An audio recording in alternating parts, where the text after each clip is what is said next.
Bonsoir et bienvenue dans l'actu vue par les médias, que j'aurai le plaisir de co-animer avec Lucille Canté. Bonsoir. Bonsoir Pascal. Et ce soir, pour nous parler d'information, le journaliste Olivier Morézin. Bonsoir. Bonsoir Pascal. Heureux de vous retrouver. Bonsoir Lucille. Bonsoir. Ainsi que Jérôme Blaise, rédacteur en chef du Maine Libre. Bonsoir. Bonsoir.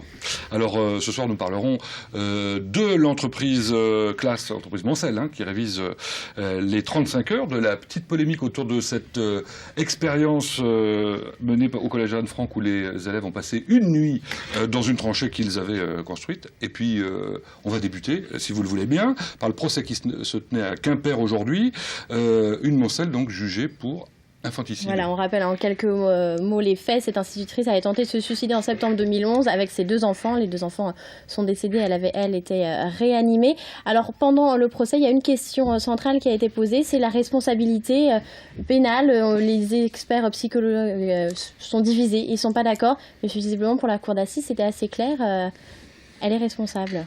Oui, le verdict, c'est 20 ans de réclusion. Il y avait des réquisitions entre 12 et 14 ans, donc on voit bien que le jury est allé bien au-delà.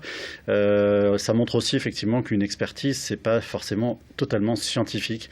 On est dans le domaine des sciences humaines, des profondeurs de l'être humain, et on voit bien que rien n'est simple. Nous, ce qu'on est content d'avoir fait sur ce procès au Maine Libre, c'est d'avoir fait un suivi en direct de l'ensemble des audiences. Ça permet aux internautes, qui peuvent d'ailleurs revenir sur notre site pour relire en détail le minute par minute de ces 3 jours d'audience, c'est de voir que effectivement un procès, c'est très subtil. Il y a beaucoup, on va dans les détails, il se dit beaucoup de choses. C'est pas simplement une peine de prison prononcée à la fin. C'est voilà toute la subtilité, tous les détails qui permettent de comprendre, d'essayer de comprendre en tout cas ce qui a pu se passer dans la tête de cette mère de famille. Et plusieurs experts ont d'ailleurs été entendus pendant ce procès. Certains d'avis différents. Oui, alors Lucille, pendant le procès, mais bien avant le début du procès. Le procès a mis longtemps à se tenir parce que le procureur de la République de Quimper a mis longtemps à prendre la décision parce que tous les experts se divisaient sur l'abolition du discernement, ce qui rend la personne irresponsable, ou l'altération du discernement.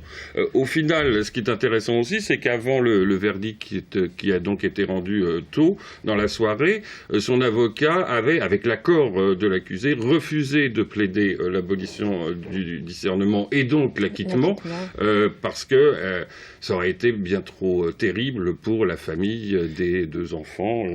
Ce qu'il faut savoir d'ailleurs, c'est que l'accusée a elle-même changé d'avocat en cours de route, avant le procès évidemment, parce que son précédent avocat voulait justement plaider l'abolition du discernement, et elle ne le souhaitait pas. Donc, plaider la folie, quoi. Ça montre bien effectivement toute la complexité. C'est ce qu'on a du mal à imaginer, et ce que le procès finalement a permis d'entrevoir, c'est qu'est-ce qui a pu se passer dans la tête de cette femme pendant les très longues heures entre le moment où elle reçoit un coup de fil de son mari, un message téléphonique de son mari, le matin, et où elle se sent effectivement découverte, sa situation financière, et le moment où se passe le drame en Bretagne. Il y a quand même de très longues heures de trajet en voiture, etc. On pourrait se dire, mais elle va se raviser, elle va changer d'avis, et en fait non, elle est partie dans une espèce de fuite en avant absolument terrible. Parce qu'il y a un sous-procès dans le procès aussi, c'est le procès d'un infanticide, mais le sous-procès, c'est aussi le procès des crédits revolving et de la situation dans laquelle elle s'était embringuée. Alors passons au sujet suivant, même si celui est particulièrement intéressant parce que le temps passe. Petit événement dans le monde de l'entreprise, puisque Class au Mans révise les 35 heures. Ah oui, ça a l'air très difficile au niveau national de se mettre d'accord pour réviser ces 35 heures. Et finalement, on a l'impression, quand on voit cet exemple, que ça peut se faire très simplement, puisque tous les syndicats sont tombés d'accord. C'est assez surprenant. On peut dire que pour Emmanuel Macron, le ministre de l'économie, Class, c'est le bon élève de la classe. Et, facile. Oui, vous savez, si c'est facile, je le fais. Ça fait une semaine qu'il la prépare. Et non, c'est intéressant dans la mesure où Class n'est pas une entreprise totalement française, bien entendu, et donc peut-être qu'il y a un état d'esprit différent pour aborder ce genre de choses. Et dans l'article du Maine Libre, qui était très intéressant à ce sujet ce matin, ce qui était drôle aussi, c'est que les syndicats qui ont été un peu poussés par la base pour accepter cet accord, les syndicats se posaient la question de savoir jusqu'à quel point il fallait écouter les salariés. Ça, c'est amusant. Non, c'est vrai que c'est une entreprise allemande à la base, une entreprise typique de l'industrie allemande, ces grosses moyennes entreprises à structure familiale, où effectivement il y a une tradition du dialogue social en Allemagne qui est très forte, beaucoup plus forte que chez nous.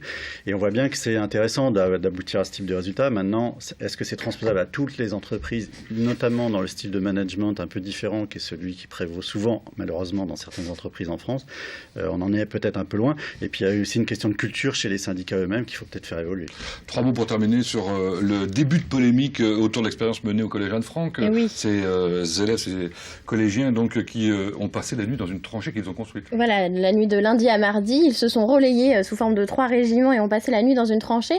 Alors, l'équipe éducative invoque une façon d'apprendre, une nouvelle pédagogie. On entend certains profs d'histoire, Christophe Kounil notamment, qui a réagi, qui disent que ce n'est pas comme ça qu'on apprend. Est-ce que c'est la bonne solution? Est-ce que ces élèves vont vraiment retenir quelque chose de cette expérience? C'est un peu dommage que Christophe Kounil, qui est quelqu'un d'admirable par ailleurs, prenne des positions aussi conservatrices, soit arc-boutées sur des principes qui sont quand même pas toutes obligatoirement adaptables à ce collège, qui est un collège expérimental, à ces élèves qui sont des élèves en difficulté avec le système scolaire.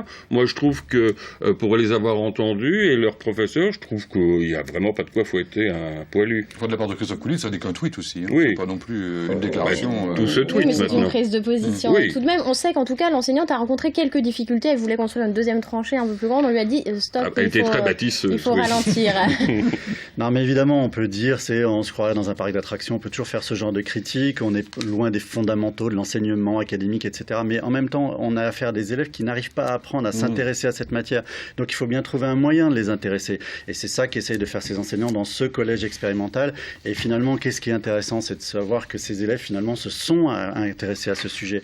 Qu'ils ont aussi fait de la chimie, ils ont analysé la composition des gaz, etc. Et à travers cet enseignement vécu, ils ont pu toucher du doigt des apprentissages qui, eux, sont bien réels. Ils ont écrit leur propre lettre de poilu. Et ils en ont lu pendant la nuit. Et pour avoir passé une partie de la nuit avec eux, je pense qu'ils en retiendront Et quelque chose. peut-être qu'ils en savent beaucoup plus sur la Première Guerre mondiale. C'était pas une expérience trop terrible pour vous. En tout cas, il y a des journalistes qui se mouillent et c'est ici sur le plateau de LMTV. Merci d'avoir exprimé vos opinions en toute franchise. Merci Lucille. Merci de nous avoir suivis. Pascal.